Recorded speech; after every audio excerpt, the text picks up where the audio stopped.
Good morning. सो आज बाबा अपने बंधन मुक्त बच्चों को याद कर रहे हैं। इस कलयुगी दुनिया में बहुत सारे बंधन हैं। बाबा कहते अब पुरुषार्थ करना है कि हम आत्माएं सब प्रकार के बंधनों से फ्री हो जावे, क्योंकि अब घर चलने का टाइम आ गया है। बहुत लंबा हमें इस दुनिया में नहीं रहना है। अब धीरे धीरे बाबा कहते सब कुछ वाइंड अप करके अपने आप को बंधन मुक्त हमें बना देना है। तो बाबा आज ऐसे बंधन मुक्त बच्चों को याद कर रहे हैं। बंधनों से क्या नुकसान होता है? तो बाबा कहते हैं कि ये जो बंधन है वो हमारी आत्मा को बांध के रखते हैं। फिर हम स्वतंत्र नहीं बन पाते हैं। हमें जो कार्य करना है, ये बंधन हमें वो कार्य अच्छी तरह से नहीं करने देता है। बार बार आत्मा को अपनी तरफ ये बंधन खींचते रहते हैं। फिर बाबा कहते हैं जो बंधन युक्त आत्मा होती है ना, वो बाबा कहते उड़ नहीं सकती। बंधन आत्मा को उड़ने नहीं देता है। जैसे आप देखो पंछी है, कोई बंधन जब चाहे तब उड़ सकता है। तभी तो बाबा भी हम बच्चों को कहते हैं ना कि बच्चे उड़ता पंछी बनो। कहते 3 जनों का इस दुनिया में बाबा कहते कोई पुल नहीं होता। एक तो पंछी बन जाओ, पंछियों का कोई बंधन नहीं होता। फिर बाबा कहते नदी की तरह बन जाओ, बहते रहो, बढ़ते चलो बढ़ते चलो। तीसरा सन्यासी, उनका भी कोई अपना नहीं होता है, वो रमता योगी होता है, सब जगह जाता है, संदेश दे के चला जाता है। तो ये तीनों के साथ बाबा हमारी कंपैरिजन करते हैं। तो हमें भी ऐसा उड़ता पंछी बनना है, तब जाकर के बंधनों से फ्री हो जाएंगे। बंधन जो है वो आत्मा की निर्णय शक्ति को खत्म कर देता है।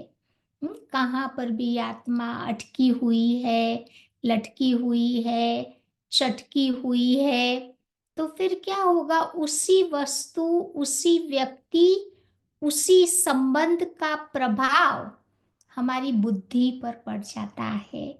बुद्धि को ब्लाइंड कर देते हैं ये बंधन। फिर हमारी बुद्धि राइट क्या है, रॉन्ग क्या है, उसका अच्छी तरह से जीवन में निर्णय नहीं कर पाते हैं। जिस कारण बाबा कहते उनको सफलता नहीं मिलती। मेहनत करते हैं लेकिन सफलता नहीं मिलती है। तो बुद्धि को जितना हो सके उतना हमें क्लीन रखना है।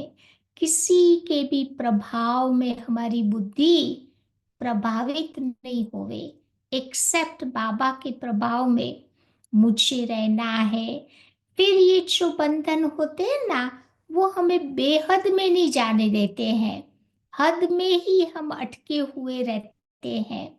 बस हद का ही सोचेंगे, अपना, अपने परिवार का, अपनों का, बस वही सोचेंगे। लेकिन बाबा कहते कि पूरा विश्व भी तो मेरा परिवार है ना, वो भी तो मेरा बेहद का घर है ना। तो बुद्धि को हद से निकाल कर बेहद में ले जाने का मुझे अभ्यास करना है। तो ये बंधन होंगे तो नहीं कर पाएंगे। फिर बाबा कहते कि बंधन जो होते हैं वो आत्मा को दुखी कर देते हैं। फिर आत्मा सच्चे सुख का अनुभव नहीं कर पाती। थोड़े टाइम के लिए लगता है कि सुख मिल रहा है, लेकिन वो सुख टेम्पररी, काग विष्टा के समान होता है। सदा सुख का अनुभव बंधन नहीं करने देते। फिर जो बंधन होता है उसमें सफरिंग बहुत होती है। अंदर की पीड़ा होती है। बंधन जो होते हैं मुझे बाबा से सर्व प्राप्तियों का जो अनुभव इस समय करना चाहिए, वो प्राप्तियों का अनुभव नहीं करने देता। चित्त अंदर से सदैव असंतुष्ट रहता, क्योंकि प्राप्तियां नहीं है। हमारे गुजराती में एक कहावत है कि खाली घड़ो घड़ो छलके घड़ो। घड़े में पानी कमती होगा तो बार बार छलकता रहेगा, पानी बाहर आ जाएगा। लेकिन घड़ा पूरा भरा हुआ है तो वो स्थिर रहता है। तो ऐसे आत्मा में जब प्राप्ति होती है तो फिर वो छलकता रहता है। कभी स्थिति हमारी अच्छी, कभी डावाडोल, अप डाउन की स्थिति रहेगी, लेकिन अंदर में समझ है, ज्ञान की समझ, तो घड़ा स्थिर है। तो फिर बाबा कहते हैं हमारी स्थिति पर अफेक्ट नहीं होगा। हम सेंसिटिव की जगह सेंसिबल बन करके रहेंगे। तो बाबा आज बहुत सारे कारण बता रहे हैं। इसीलिए बाबा कहते हैं इन सारे बंधनों को मुक्त होना है तो उड़ता पंछी बन जाओ। देखो पंछियों को न तो कोई बंधन होता, न तो कहाँ पर उनका मोह होता, न तो किसी के तरफ आकर्षण होता, न उनमें लगाव होता, न झुकाव होता, न उनको कोई जंजीर बांध सकती है, न उनको कोई बेड़ियां होती है। तो ये सारे जो बंधन है उससे फ्री होने के लिए ये बाबा युक्ति बता रहे हैं। क्योंकि सारे ही बंधन आप देखो ना, मन के ही तो बंधन है। मन कहाँ न कहाँ हमारा अटका हुआ है, तभी तो ये सारे बंधन आते हैं ना। कौन कौन से बंधन होते हैं? कभी व्यक्तियों का बंधन होता है, लोगों में, हमारी मनुष्य आत्माओं में हमारी बुद्धि कहाँ फंसी हुई है। कभी किसी स्थान का बाबा कहते बंधन होता है, जैसे अपने कंफर्ट जोन में ही रहना लोग पसंद करते हैं, उससे बाहर निकलना अच्छा नहीं लगता है। अपने आइडियाज में, अपने एरिया में, अपने कंफर्ट जोन में, अपने स्थान में, वही उनके लिए ठीक है। तो ये सारी चीजें बंधन क्रिएट करती है आत्मा के लिए। कभी कभी वस्तु, वो भी आत्मा के लिए बंधन क्रिएट कर देती है। इसीलिए बाबा कहते वस्तुओं का भी बंधन होता, उसके बगैर काम चले नहीं। वही वस्तु हो तो ही मैं बाबा को याद कर सकूं, बिना चाय पिए योग नहीं लगना ना। जैसे एडिक्शन कई कई चीजों का हमारे लाइफ में हो जाता है, तो ये सारे बंधन है। तो ऐसे सोचो कौन कौन से बंधन है। सबसे बड़े ते बड़ा बंधन है हमारे शरीर का। देखो आत्मा इस शरीर में बैठी हुई है, कई बार कुछ सेवा करनी है, कुछ काम करना है, अच्छा पुण्य का खाता जमा करना है, तो हमारी आत्मा हमारे शरीर को अलाउ ही नहीं करती है कि वो अच्छा काम करे। मना करती है, बांध देती है बंधन में कि चलो आज तो तबीयत ठीक नहीं है आज तो, आज की जगह कल कर लेंगे ये सारा काम। तो ये शरीर का भी एक बंधन हो जाता है, लेकिन वो होना नहीं चाहिए। मैं आत्मा मालिक हूँ, जो कार्य मुझे इस शरीर से कराना है वो मैं आराम से करा सकूं। फिर देह अभिमान का बंधन भी तो होता है ना, बॉडी कॉन्शियसनेस, बार बार ना वो देह अभिमान आ जाता है कि भाई इस कारण फिर कोई कार्य हो नहीं पाता है। फिर देह भान का बंधन भी आ जाता है, एरोगेंस के रूप में कभी आ जाता है, अहंकार के रूप में। फिर बाबा कहते देह के स्थान का बंधन कि भाई यही जगह पर मैं तो सेवा कर सकती, और कोई जगह पर हम सेवा नहीं कर सकते। तो ये स्थान से एक अटैचमेंट होती है। फिर धर्म का भी बंधन आ जाता है कि भाई हिंदू धर्म वालों की ही सेवा करने में मैं कंफर्टेबल हूँ, और कोई धर्म वालों की सेवा मेरे से नहीं होगी। तो ये एक धर्म का भी बंधन हो गया।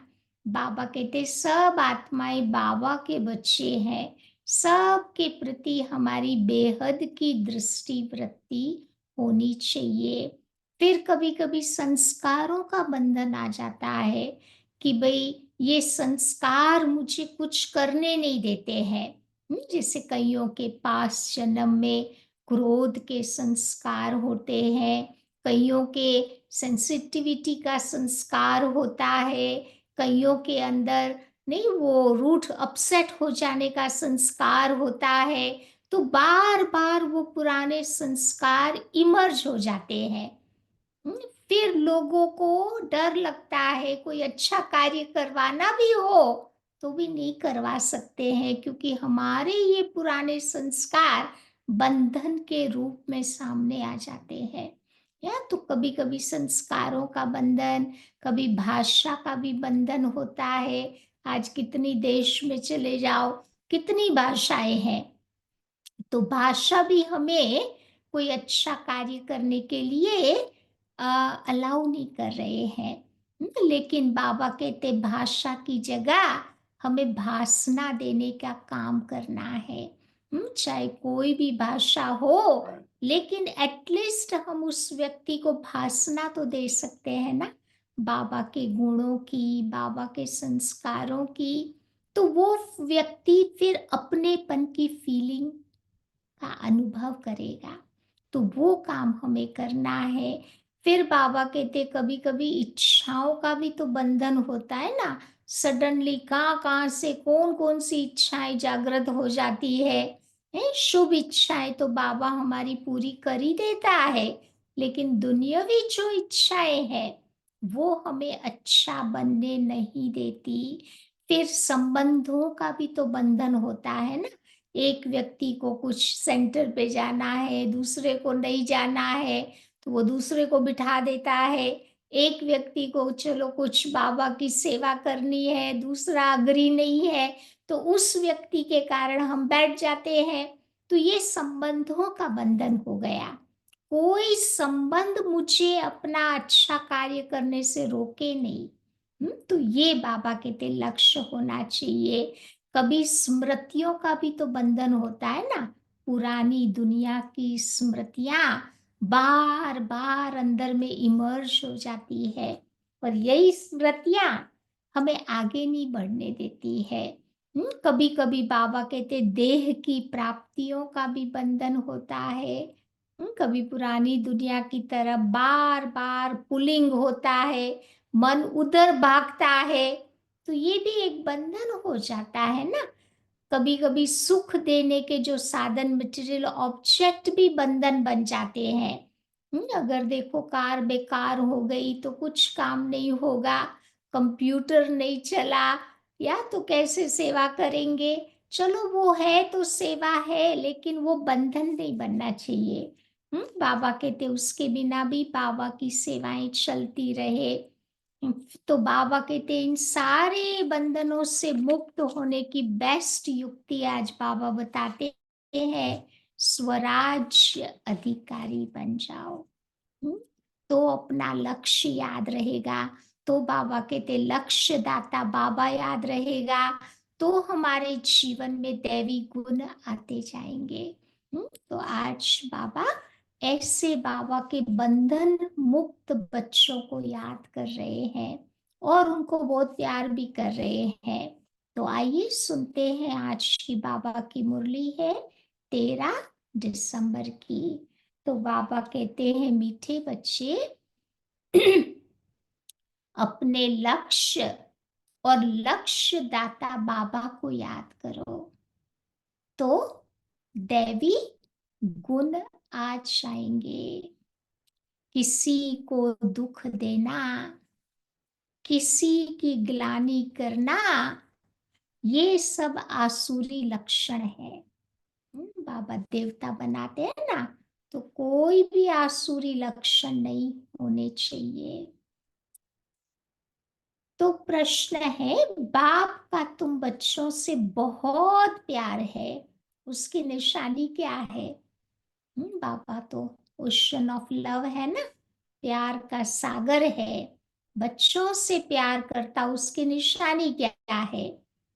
तो उसकी निशानी कहेंगे, बाबा की जो मीठी मीठी शिक्षाएं मिलती है, ये शिक्षाएं देना ही उनके ऊंचे प्यार की निशानी है। रोज बाबा कितनी अच्छी अच्छी बातें, कितना प्यार से समझाते हैं। तो यही बाबा के प्यार की निशानी है ना।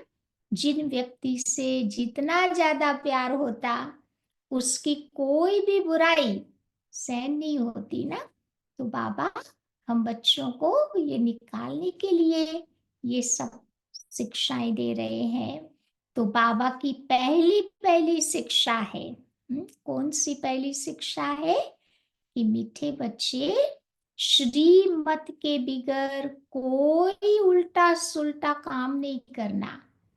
जो भी काम करो बाबा की श्रीमत के अनुसार हो। दूसरी बात बाबा कहते, तुम स्टूडेंट हो, तुम्हें अपने हाथ में कभी भी लॉ नहीं उठाना है। कोई ऐसी बात हो तो बड़ों को बताओ, बाबा को बताओ, हाथ में लॉ नहीं उठाना है। तुम अपने मुख से सदैव रतन निकालो, पत्थर नहीं। दुनिया में तो ईंट का जवाब पत्थर से देते हैं, लेकिन बाबा कहते हमें अपने मुख से सदैव रतन निकालने हैं। ओम शांति। तो बाबा बैठ बच्चों को समझाते हैं। इनको लक्ष्मी नारायण को तो अच्छी तरह देखते हो ना, ये है तुम्हारी एम ऑब्जेक्ट। तुम इसी घराने के थे। कितना रात दिन का फर्क है। इसीलिए बाबा कहते घड़ी घड़ी इनको देखते रहो। किनको? लक्ष्मी नारायण को, जो हमारा लक्ष्य है। तो हमको भी तो ऐसा बनना है ना। इन्हों की महिमा तो अच्छी रीति जानते हो। ये पॉकेट में रखने से भी तुमको बहुत खुशी होगी। लक्ष्मी नारायण का चित्र पॉकेट में रखने से भी खुशी रहेगी। बाबा ऐसे करते थे जब भक्ति मार्ग में थे ना। तो बाबा का विष्णु के चित्र से बहुत प्यार था। बाबा अपने पिलो के नीचे, अपने पॉकेट में, या अपनी तिजोरी में, सब जगह विष्णु का चित्र रखते थे। तो बाबा कहते हैं अंदर में दुविधा जो रहती है, समझेंगे। हाँ, अंदर में जो दुविधा रहती है वो नहीं रहनी चाहिए। इसको देह अभिमान कहा जाता। देह अभिमानी होकर के इन लक्ष्मी नारायण को देखेंगे तो समझेंगे कि हम ऐसे बन रहे हैं। तो जरूर इनको देखना पड़े ना, बार बार। लक्ष्य को बाबा कहते देखते रहो, तो लक्षण अपने आप आते जाएंगे। बाबा समझाते हैं कि तुमको ऐसा बनना है। मध्याजी भव, इनको देखो और याद करो। त्रिमूर्ति के चित्र में मध्य में कौन है? विष्णु है ना। तो बाबा कहते हैं उनको देखो और फिर बाबा को याद करो। तो बाबा एक दृष्टांत बताते हैं, एग्जाम्पल बताते हैं कि उसने सोचा कि मैं भैंस हूं, भैंस हूं। तो वो अपने को भैंस समझने लगा। अब तुम बच्चे जानते हो कि हमारा एम ऑब्जेक्ट है। कौन सा एम ऑब्जेक्ट है? हम्म? कि हम लक्ष्मी नारायण बने। कैसे बनेंगे? कैसे बनेंगे? बाबा की याद से। तो हरेक अपने से पूछे कि बरोबर हम इनको देख बाबा को याद कर रहे हैं, ये तो समझते हो कि बाबा हमको देवता बनाते हैं। तो जितना हो सके उतना बाबा को याद करना चाहिए। ये तो बाप कहते हैं कि निरंतर याद रह नहीं सकती, परंतु फिर भी तुम बच्चों को पुरुषार्थ जरूर करना है। बल गृहस्थ व्यवहार का कार्य करते हुए भी इन लक्ष्मी नारायण को याद करेंगे तो बाप जरूर याद आएगा। और बाबा को याद करेंगे तो ये आएंगे। दोनों कनेक्टेड है ना, ये दोनों से। बाबा को याद किया तो लक्ष्य याद रहेगा, लक्ष्मी नारायण बनना। और लक्ष्य को याद किया तो बाबा याद आएगा। तो हमको ऐसा बनना है, यही सारा दिन धुन लगी रहे। फिर बाबा कहते क्या होगा? लक्ष्य बुद्धि में रहा तो दूसरी कौन सी बात याद आएगी? फिर कभी भी एक दो की ग्लानि तुम नहीं करेंगे। एक दो के बारे में जो बुराई करते हैं, किसी के अवगुण देखते हैं, वही चिंतन करते, वर्णन करते, वो सारा बाबा कहते काम बंद हो जाएगा। क्योंकि माइंड को अच्छा काम दे दिया हमने। हम्म? फिर फलाना ऐसा है, ये वैसा है, ये करता, वो करता, इन सारी बातों में अगर लग जाते हैं तो बाबा कहते ऊंच पद नहीं पा सकेंगे। फिर वो ऐसे की ऐसे ही रह जाते हैं। नहीं, वो गधे का उदाहरण बाबा देते हैं ना, 100 साबुन से उसको रगड़ रगड़ के साफ करो, फिर भी वो तो लेटेगा ही धूल देख करके। तो बाबा कहते वो काम नहीं करना है।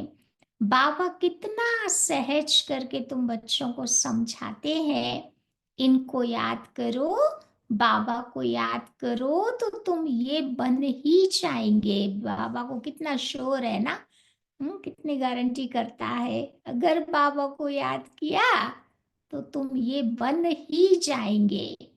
लक्ष्मी नारायण जैसा। इनको याद किया तो बाबा याद आएगा।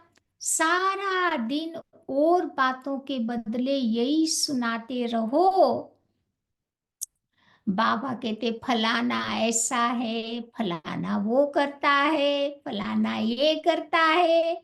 ये हो गया किसी की निंदा करना। इसको ही दुविधा कहा जाता है। किसी की निंदा की तो आत्मा दुखी हो जाती। तुम्हें अपनी दैवी बुद्धि बनाना है। किसी को दुख देना, किसी की ग्लानि करना, चंचलता करना, ये तुम्हारा स्वभाव नहीं होना चाहिए। इसमें तो आधा कलप रहे हो। द्वापर युग से वही तो धंधा किया ना। तो बाबा कहते आधा कलप रहे हो। अभी तुम बच्चों को कितनी मीठी शिक्षा मिलती है। इनसे ऊंच प्यार दूसरा कोई होता ही नहीं। कितना बाबा का हम बच्चों से प्यार है। तो ऐसी मीठी शिक्षा दे दे करके हम बच्चों को कितना ऊंचा बना देता। कोई भी उल्टा सुल्टा काम श्रीमत के बिगैर तुम्हें नहीं करना चाहिए। बाप ध्यान के लिए तुम बच्चों को ये सब डायरेक्शंस देते हैं। बाबा कहते हैं सिर्फ भोग लगा करके ही आओ। शुरू शुरू में संदेशियां भोग लगाती थी तो सतयुग में जाती थी, नाच गान वो सब बिजी हो जाते थे ना। तो बाबा कहते बस खाली भोग लगा कर आ जाओ। बाबा तो ये नहीं कहते कि तुम वैकुंठ में जाओ, रास विलास करो। दूसरी जगह गए तो समझो माया की प्रवेशता हो जाती। माया का नंबर 1 कार्य है पतित बनाना। तो बेकायदे चलन से नुकसान बहुत होता। देखो ये यज्ञ का, इस ब्राह्मण जीवन का एक नियम है। कुछ भी गलत काम हम करते हैं, तो उसका नुकसान मुझे ही भुगतना पड़ता है। हम बाबा से दूर हो जाएंगे, बाबा के घर से दूर हो जाएंगे। तो बाबा कहते बेकायदे चलन चलने से नुकसान बहुत हो सकता है। हो सकता है फिर कड़ी सजाएं भी खानी पड़े। अगर अपने को संभालेंगे नहीं तो बाबा कहते ये सब होगा। बाप के साथ साथ धर्मराज भी तो है ना, उनके पास तो सबका बेहद का हिसाब किताब रहता है। रावण की जेल में कितना वर्ष सजाएं खाई, इस दुनिया में कितना अपार दुख है। अब बाबा कहते हैं इन सब बातों को भूलकर तुम एक बाबा को याद करो और सभी दुविधाएं अंदर से निकाल दो। देखो विकार में कौन ले जाते हैं, यही माया के भूत है। तुम्हारा तो एम ऑब्जेक्ट ही है लक्ष्मी नारायण जैसा बनना, तो इसी धंधे में लग जाना चाहिए ना। अंदर का सारा किचड़ा निकाल देना चाहिए। जितना हो सके उतना याद में रहना है।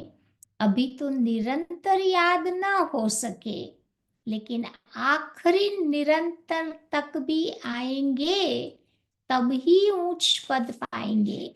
अभी कॉन्स्टेंटली बाबा को नहीं याद कर सकते हैं, और गोरख धंधे भी तो देखने होते हैं ना। लेकिन बाबा कहते लक्ष्य रखेंगे, पुरुषार्थ करेंगे तो अंत तक वो स्थिति हो जाएगी। अगर अंदर में दुविधा, खराब ख्यालात होंगे तो फिर ऊंच पद नहीं मिलेगा, फिर माया के वश होकर के हार खाते हैं। बाबा समझाते हैं कि बच्चे गंदे काम से हार मत खाओ, निंदा करते तो तुम्हारी बहुत बुरी गति हो गई। कितना दूर हो गए भगवान से।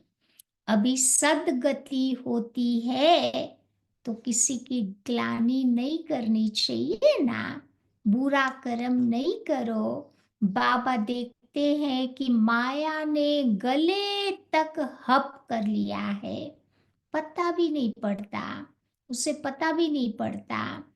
खुद तो समझते हैं हम तो बहुत अच्छा चल रहे हैं, परंतु नहीं। बाबा तो हर एक को जानता है ना।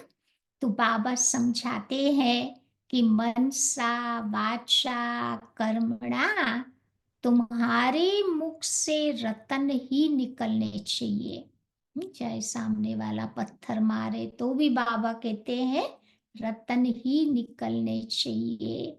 अब गंदी गंदी बातें करना यही तो पत्थर है ना। नहीं, लोग अपसेट हो जाते हैं तो क्या क्या बोलते हैं, क्या क्या करते हैं। तो बाबा कहते यही तो पत्थर है, कोई दुनिया वाले वो पत्थर थोड़े मारेंगे। अभी तुम पत्थर से पारस बनते हो तो तुम्हारे मुख से कभी पत्थर नहीं निकलने चाहिए। बाबा को तो समझाना पड़ता है ना, बाप का हक होता है बच्चों को समझाना। बाबा का राइट है हमारे ऊपर समझाना।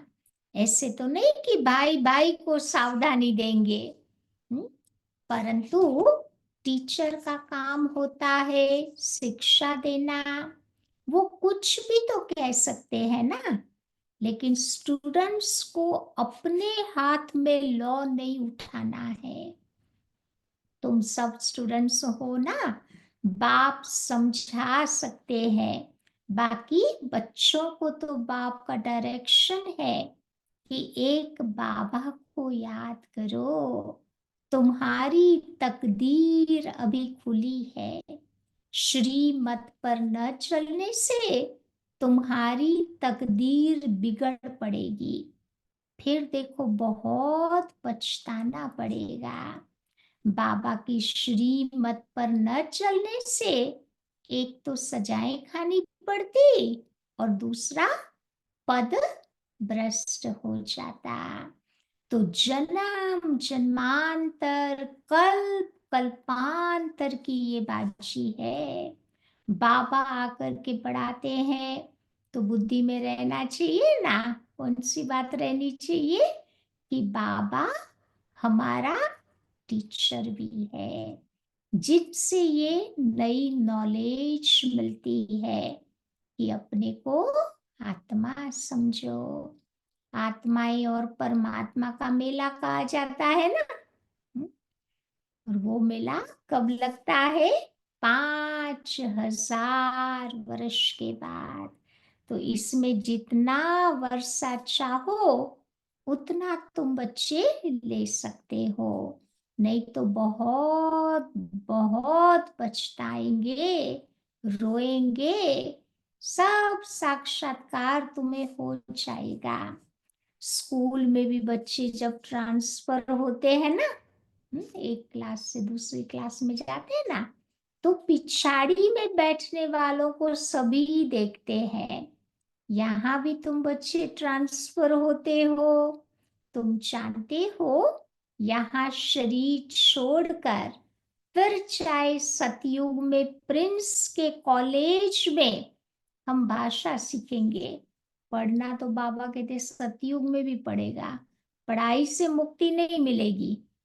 तो बाबा कहते वहां भी स्कूल जाएंगे, भाषा सीखेंगे, राज्य चलाने की बाबा कहते अक्ल भी सीखेंगे। तो वहां की भाषा तो सभी को पढ़नी पड़ती है, मदर लैंग्वेज है। बहुतों में पूरा ज्ञान नहीं है तो फिर पढ़ते भी नहीं है रेगुलर। एक दो बारी मिस किया, फिर आदत पड़ जाती है मिस करने की।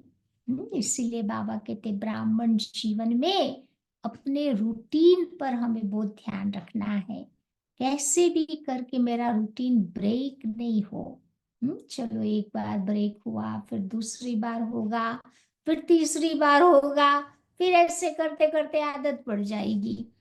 तो जो आदत हम अपने जीवन में डालना चाहे वो डाल सकते हैं, चाहे अच्छी चाहे बुरी।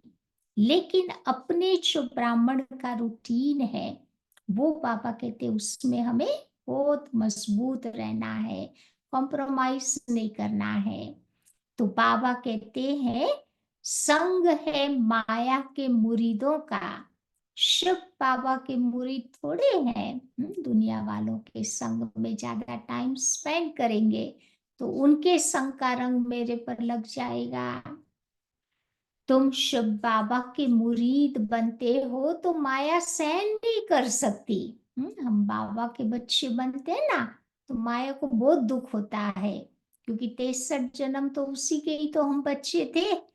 उसका बच्चा उसके हाथ से निकल कर किसी और का बने, माया कैसे टॉलरेट करेगी। तो इसीलिए तुम्हें अपनी बहुत संभाल करनी चाहिए। छी छी गंदे मनुष्य से बड़ी अपनी संभाल रखनी है, क्योंकि हंस और बगुले दोनों है ना।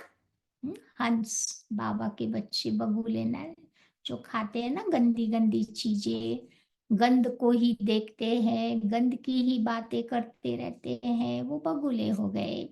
तो बाबा ने रात को भी शिक्षा दी है कि सारा दिन कोई न कोई की निंदा करना, बैठ के पर चिंतन किसी का करना, इसको कोई दैवी गुण थोड़ा कहा जाता है। बाबा के तो चित्रगुप्त के चोपड़े में तो सारा रजिस्टर होता है, कौन क्या करता है। तो बाबा कहते कोई को सफाई देने की जरूरत नहीं है, बाबा सब बच्चों को जानता है। तो बाबा कहते हैं देवताएं कभी ऐसा गंदा काम नहीं करते। कभी सुना लक्ष्मी नारायण ने किसी की निंदा की हो या किसी के बारे में कुछ गलत बोला हो? नहीं। तो बाबा कहते हैं हमें भी ऐसा बनना है, तो ऐसा काम नहीं करना है।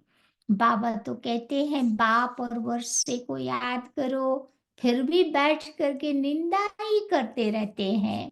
बाबा कहते हैं बच्चे निंदा तो तुम जन्म जन्मांतर करते आए हो, 63 जन्म में यही तो काम किया, बैठ करके औरों को देखा, औरों की बातें करते रहे, औरों की निंदा करते रहे। तो फिर क्या हुआ, अंदर में दुविधा आ गई। गलत काम करने से आत्मा अंदर ही अंदर दुखी हो गई। तो ये अंदर की मारामारी है। फिर बच्चे मुफ्त में अपना ही खून कर लेते हैं। अपना खून करना माना, पापा कहते फिर वो पुरुषार्थ नहीं कर पाते। इतने सालों से जहाँ है वही के वही खड़े हैं।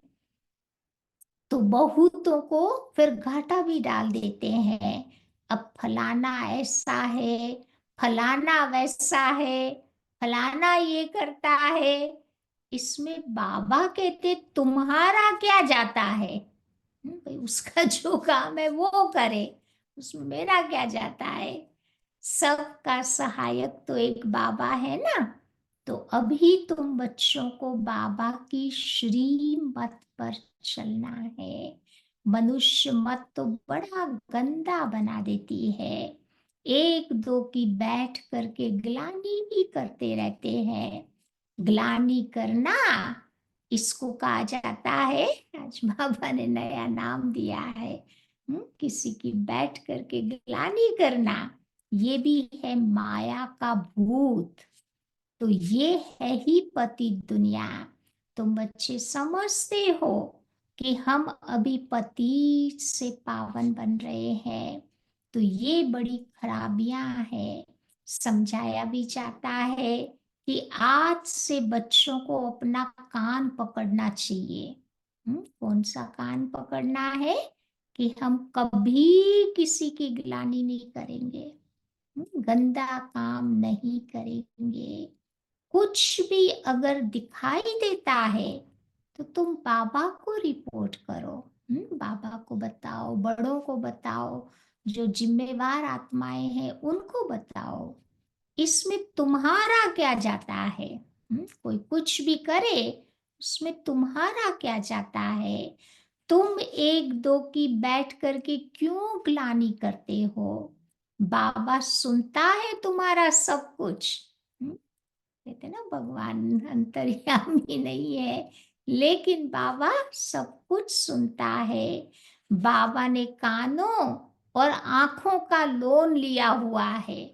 कान और आंख दोनों का लोन लिया हुआ है। बाप भी देखते हैं तो दादा भी देखते हैं। चलन वातावरण तो कोई कोई का बिल्कुल बेकायदे चलता है। जिनका बाप नहीं होता है ना, उनको छोरा कहा जाता। गुजराती में हम कहते हैं ना बिचारा, छोरा। तो वो अपने बाप को नहीं जानते, याद भी नहीं करते, सुधरने के बजाय और ही बिगड़ जाते। इसीलिए बाबा कहते अपना पद गवा देते हैं। श्रीमत पर नहीं चलते तो छोरे बन जाते। माँ बाप की श्रीमत पर नहीं चलते। गाते भी है ना कि त्वमेव माता पिता त्वमेव। बंधु आदि भी बाबा बनते हैं इस समय। बंधु माना भाई, परंतु ग्रेट ग्रेट ग्रैंड फादर ही नहीं तो मदर फिर कहाँ से होगी। इतनी भी बुद्धि नहीं। माया एकदम बच्चों की बुद्धि को फेर देती है। फिर बेहद के बाबा की आज्ञा भी नहीं मानते, फिर दंड पड़ जाता, फिर सदगति नहीं होती। बाबा देखते हैं तो कहेंगे कि इसकी क्या बुरी गति होगी। कोई कोई तो टागर का फूल है, कोई अक का भी फूल है। भारत में देखा होगा टागर, टागर का फूल ना वाइट वाइट होते हैं ना, कोई सुगंधी नहीं होती है और इतना सुंदर भी नहीं होता देखने में। फिर अक के फूल, वो पॉइजनस फ्लावर होते हैं, जिसको कोई भी पसंद नहीं करता। तो बच्चों को सुधरना चाहिए, नहीं तो पथ भ्रष्ट हो जाएगा, जन्म जन्मांतर के लिए घाटा पड़ जाएगा। परंतु देह अभिमानियों की बुद्धि में ये सब बातें बैठती नहीं है। बाबा पर बलिहार जाना कोई मासी का घर थोड़े ही है। इतना इजी नहीं है। बड़े बड़े आदमी बलिहार जा नहीं सकते, ये बलिहार जाने का अर्थ भी नहीं समझते। बलिहार जाना माना सरेंडर हो जाना। उनका तो हृदय ही विदीर्ण हो जाता। बहुत बंधन मुक्त बच्चे भी है, बच्चा आदि कुछ भी नहीं है, कोई बंधन नहीं। तो कहते हैं बाबा आप ही हमारे सब कुछ हो, ऐसे मुख से कहते हैं, परंतु बाबा कहते वो सच नहीं होता। कई बार मुख से बहुत सारी बातें बोलते हैं, रियलिटी में बाबा कहते कुछ और ही होता। तो बाप से भी झूठ बोल देते हैं। अगर तुम बाबा के पर बलिहार गए तो अपना ममत्व निकाल देना चाहिए ना। संबंधों में कितना अटैच्ड होते हैं ना, एक दूसरे के पर डिपेंडेंट रहते हैं। फिर एक चला गया तो फिर उनकी हालत खराब हो जाती है ना, पागल हो जाते हैं।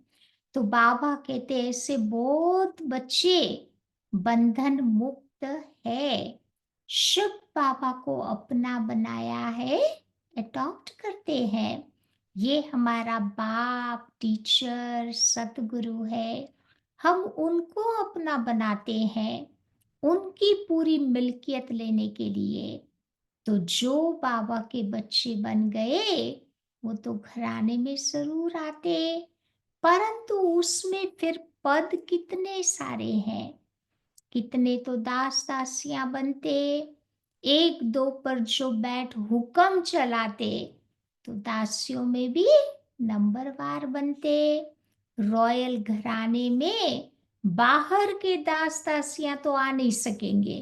तो रॉयल घराने में जो आत्माएं आएंगी या तो वह उनकी सेवा करने के लिए जो दास दासियां होंगी, वो तो अंदर ही रहेंगी, बाहर वाले थोड़े आ सकेंगे। जो बाप के बने हैं उनको बनना है। ऐसे ऐसे बच्चे हैं जिनमें पाई का भी अक्कल नहीं है। बाबा कहते नहीं है, बाबा ऐसे नहीं कहते हैं कि मम्मा को याद करो या मेरे रथ को याद करो। बाबा तो कहते बच्चे माम एकम याद करो, देह के सब बंधनों को छोड़। क्या बनना है, बंधन मुक्त बनना है। बाबा समझाते हैं प्रीत भी रखनी है तो एक से प्रीत रखो तो तुम्हारा बेड़ा पार हो जाएगा। बाबा के डायरेक्शन पर भी चलो।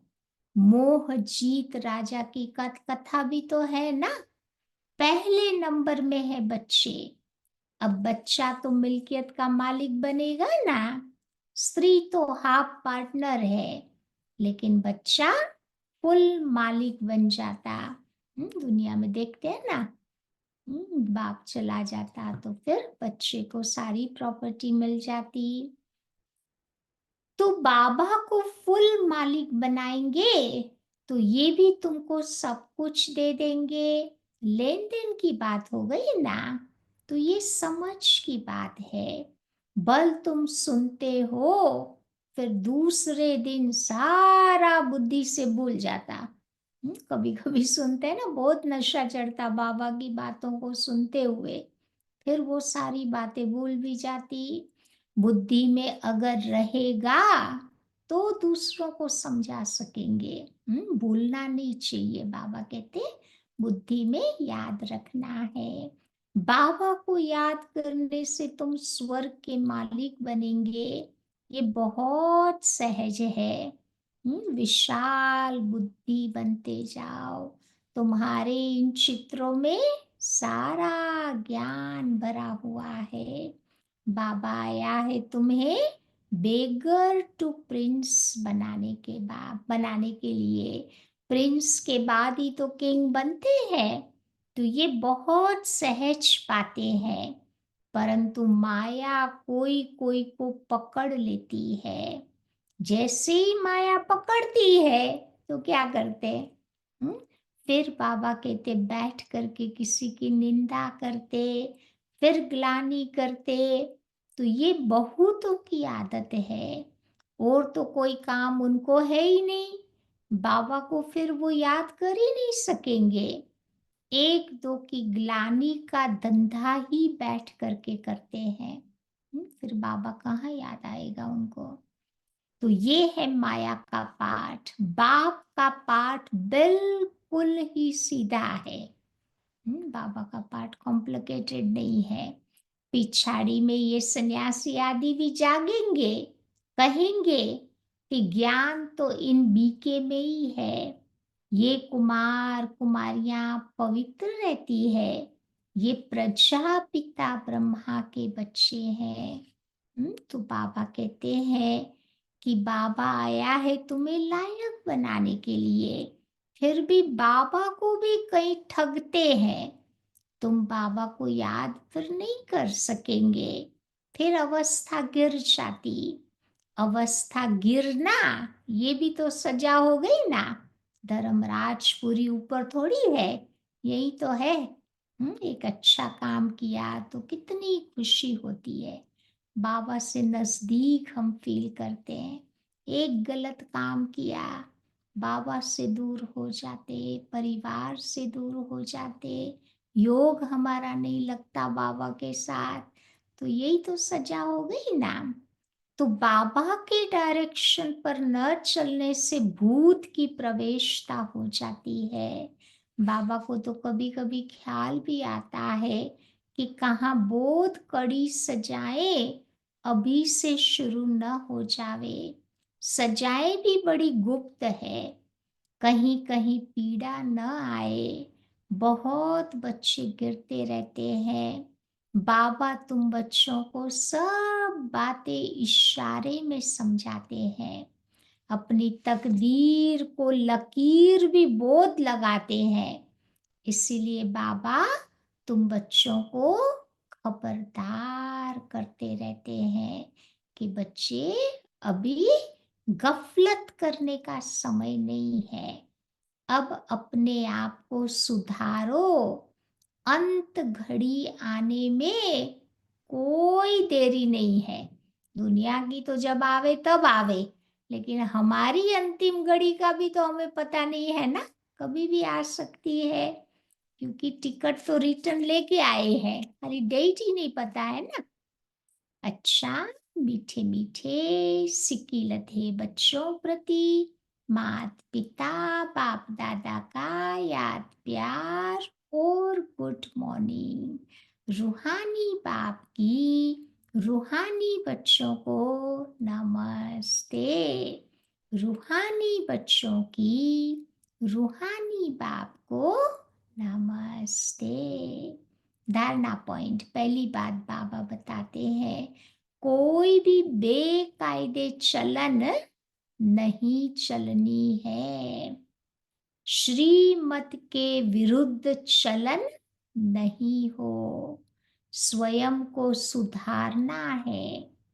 छी छी गंदे मनुष्यों से अपनी संभाल करनी है।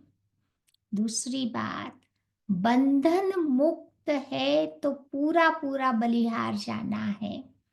आगे पीछे का कोई बंधन नहीं है, तो बाबा कहते बाबा पर बलिहार जाना है, अपना ममत्व निकाल देना है। कभी किसी की निंदा व पर चिंतन नहीं करना है। गंदे खराब ख्यालातों से स्वयं को मुक्त रखना है। आज का वरदान है, समर्थ स्थिति का स्विच ऑन कर व्यर्थ के अंधकार को समाप्त करने वाले अव्यक्त फरिश्ता भव। समर्थ स्थिति का स्विच ऑन कर व्यर्थ के अंधकार को समाप्त करने वाले अव्यक्त फरिश्ता भव। जैसे स्थूल लाइट का स्विच ऑन करने से अंधकार समाप्त हो जाता, ऐसे समर्थ स्थिति का स्विच, ऐसे समर्थ स्थिति है स्विच, इस स्विच को ऑन करो तो व्यर्थ का अंधकार समाप्त हो जाएगा। फिर अंदर में कोई बुरे संकल्प नहीं आएंगे। एक एक व्यर्थ संकल्प को समाप्त करने की मेहनत से छूट जाएंगे। जब स्थिति तुम्हारी समर्थ होगी तो महादानी वरदानी बन जाएंगे, क्योंकि दाता का अर्थ ही है समर्थ। समर्थ ही दे सकता है, और जहां समर्थ है वहां पर व्यर्थ खत्म हो जाता। तो यही अव्यक्त फरिश्तों का श्रेष्ठ कार्य है। स्लोगन: सत्यता के आधार से सर्व आत्माओं के दिल की दुआएं प्राप्त करने वाले ही भाग्यवान आत्मा है। सत्यता के आधार से सब आत्माओं के दिल की दुआएं मिलती है तो आत्मा भाग्यवान बन जाती। आज की अव्यक्ति पॉइंट है, जो संतुष्ट मणिया है वो मन से, दिल से, सर्व से, बाप से और ड्रामा से सदा संतुष्ट होगी। उनके मन और तन में सदा प्रसन्नता की लहर दिखाई देगी। चाहे कोई भी परिस्थिति आ जावे, चाहे कोई आत्मा हिसाब किताब चुकतू करने वाली सामना करने भी आती रहे, चाहे शरीर का कर्म भोग सामना करने आता रहे, लेकिन हद की कामना से मुक्त आत्मा संतुष्टता के कारण सदा प्रसन्नता की झलक में चमकता हुआ सितारा दिखाई देगी। संतुष्ट मणियों के आगे कोई भी बाबा कहते समस्या आई, तो बाबा कहते वो संतुष्टता की शक्ति के आधार से उसको अच्छी तरह पार कर लेगी। समझा? तो आज क्या याद रखेंगे सारा दिन? आज बाबा कहते पर चिंतन नहीं करना है, किसी की भी मुझे ग्लानि की बातें नहीं करनी है, क्योंकि बाबा के चोपड़े में सब कुछ नोट होता है। सबका हिसाब किताब बाबा के पास है। तो आज बाबा के बंधन मुक्त, सोचना कौन कौन से बंधन आते हैं हमारे लाइफ में, तो इन सब बंधनों से मुझे अपने आप को छुड़ाकर अब धीरे धीरे सारा वाइंड अप करने का काम करना है, क्योंकि कभी भी हमारी अंतिम घड़ी तो आ सकती है, या तो अपने आप को प्रिपेयर करते जाना है। ठीक है, चलो बाबा